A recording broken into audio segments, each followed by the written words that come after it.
নীরবতা করে আপন শিরোনামের একটি কবিতা আবৃত্তি করছি, নিজের লেখা।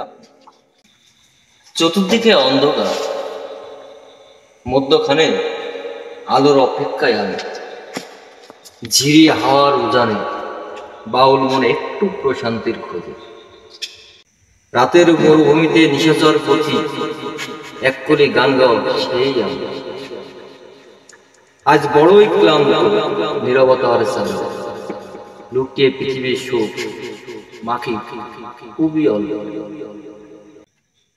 বিশ্বাসের ফুল ফুটিয়েছি, অহর্নিশি করেছি শিশির স্নান। কি লাভ তাতে সুবাস তাজা রেখে, যায় যদি অল্পতে প্রাণ। নীরবতা করেছে ঘায়েল, রক্তাক্ত হয়েছি ক্ষণে ক্ষণে একাকিত্বে। তবুও খুশি মানচিত্রের বুকে নীরবতা করে আপন নিরালয় বসে। ধন্যবাদ সবাই।